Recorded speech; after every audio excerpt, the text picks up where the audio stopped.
Well, thank you, young birds. Love you too.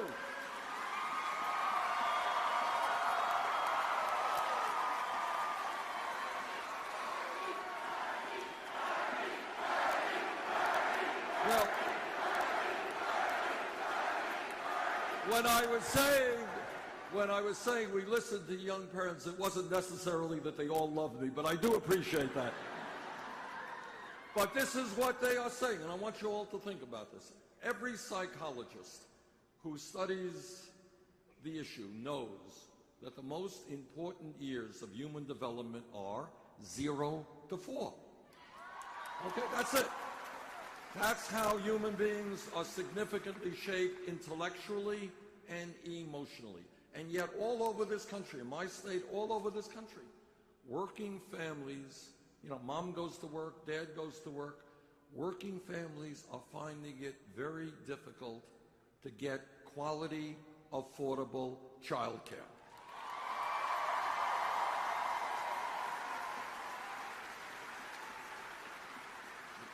And while we don't talk about it enough, this is, in fact, a huge issue.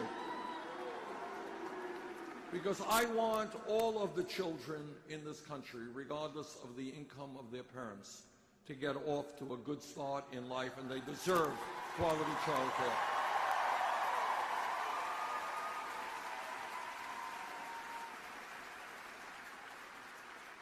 And this campaign is listening to our African American brothers and sisters.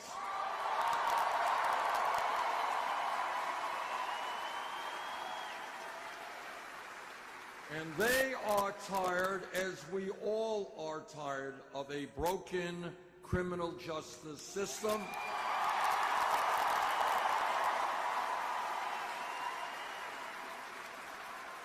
A system which has more people in jail than any other country on earth, largely African American, Latino, and Native American. And they are tired, as we are all tired, of seeing unarmed African Americans shot and killed while being apprenticed.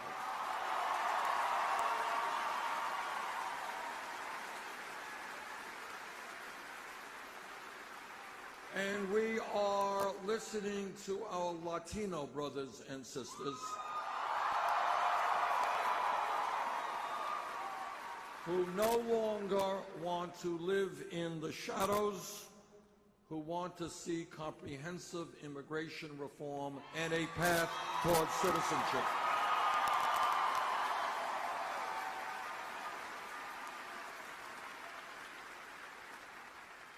And we are listening to our Native American brothers and sisters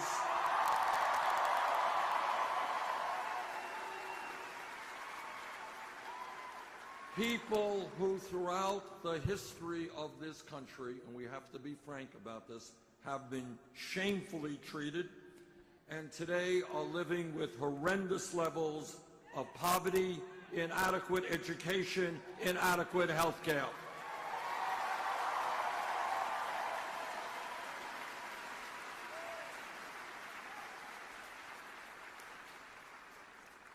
This campaign is not just about electing a president. It is much more than that. And I'm the only candidate for president who will tell you another unpleasant truth. And that is that no president, not Bernie Sanders, not anybody else, can alone do what has to be done to rebuild our disappearing middle class.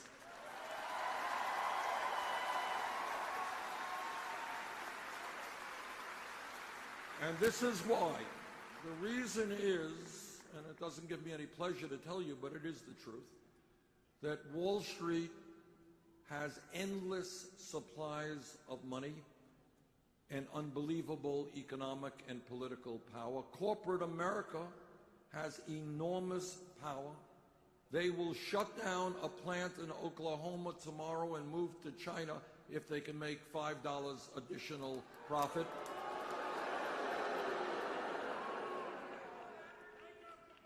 and the wealthy campaign contributors. You know, you read in the papers every day, candidates running to their wealthy campaign contributors to hear what they want. Those guys have enormous power. I work in the United States Senate, and day after day you see legislation coming forward in terms of what billionaires want, not what working families want.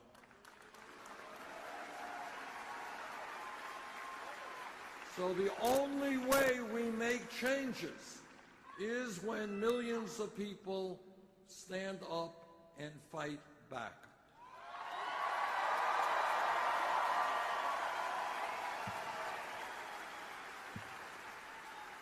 And that is not a new idea. That is the history of change in America. Change never occurs from the top on down. It's never some president or a Supreme Court justice who wakes up in the morning and says, you know, I have a great idea, I'm going to do this or that. That's not the way change takes place. Real change always takes place when millions of people say the status quo is not acceptable, there must be change.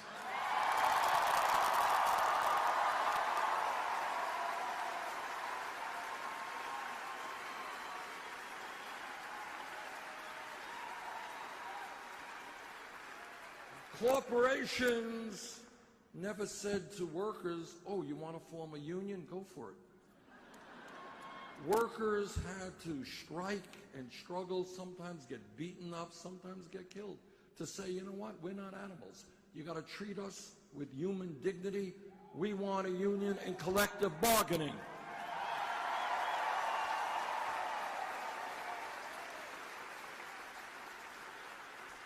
Progress in civil rights took place because millions of African Americans and their white allies said, you know what, in this country we will not tolerate segregation and racism and bigotry.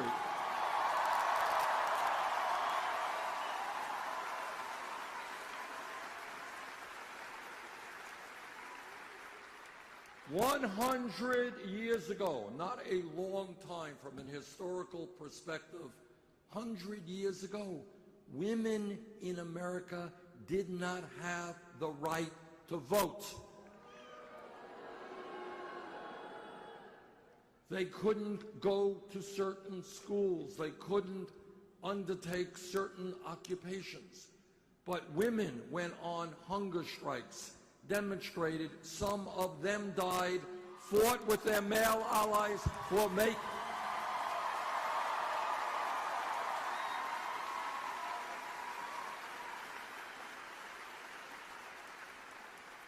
demanded that women in America would not be treated as second-class citizens. That's how change takes place. If we were in this room 10 years ago, which from an historical perspective is no time at all, and somebody here jumped up and said, you know, I think that in 2015, the Supreme Court will make gay marriage legal in 50 states in this country.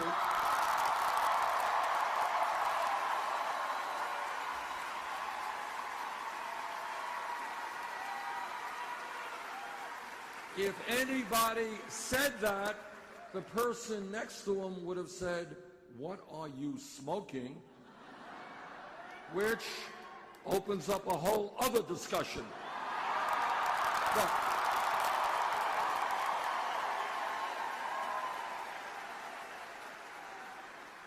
But that change took place because gay activists, along with their straight brothers and sisters, said that in America, people should have the right to love whoever they want, regardless of their gender.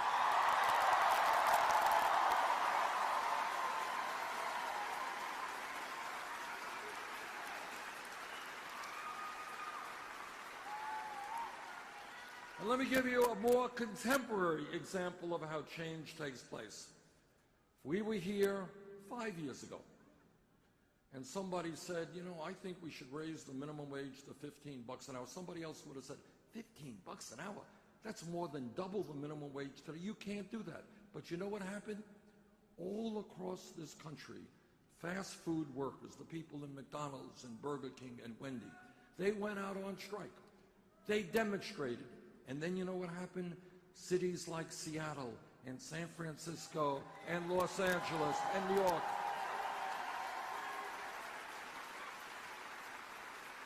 And now all over this country, people are saying workers have a right to a $15 an hour minimum wage.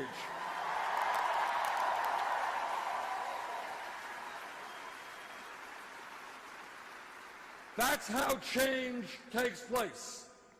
Change takes place when people stand up and fight back. That is the history of America, and that is where we are today.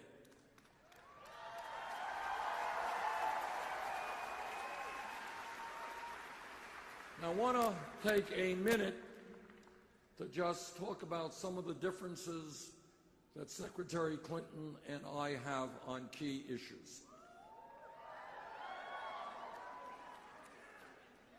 When I decided to run for office, I made a decision that I would not have a super PAC.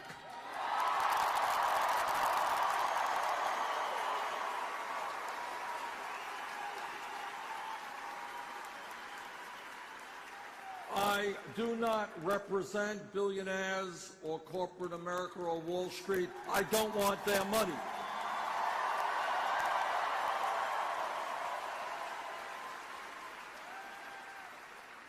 And the way we have raised our campaign funds is pretty simple. We've gone out to working families and we said, if you want to change America, we need your help. We know you don't have a lot of money. Pitch in what you can. And you know what happened? In the last 10 months, we have received over 4 million individual contributions.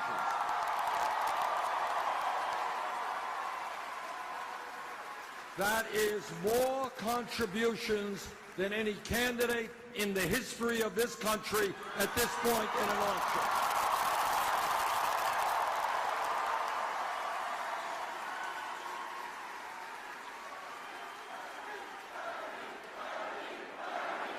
Thank you. And do you know what the average contribution is?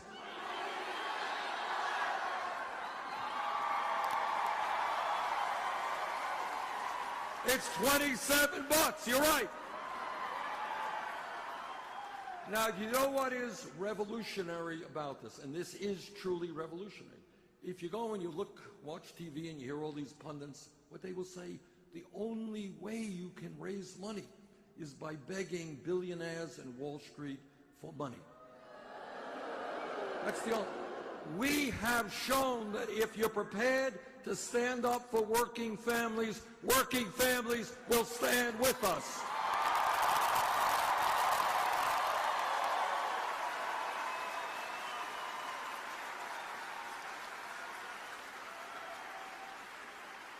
So to paraphrase Abraham Lincoln at Gettysburg, this is a campaign of the people, by the people, and for the people.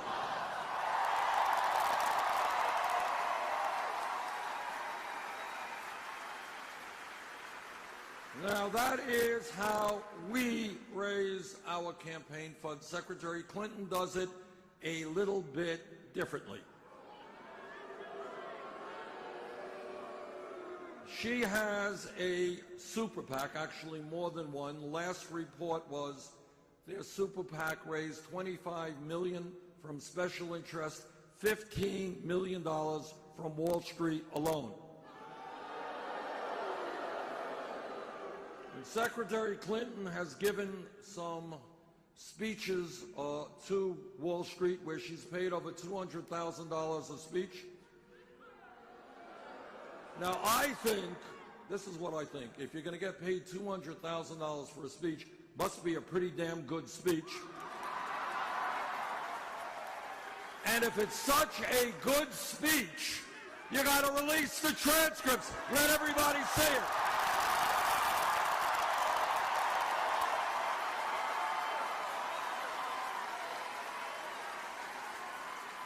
In fact, I can't wait to see it. It has to be an unbelievably great speech.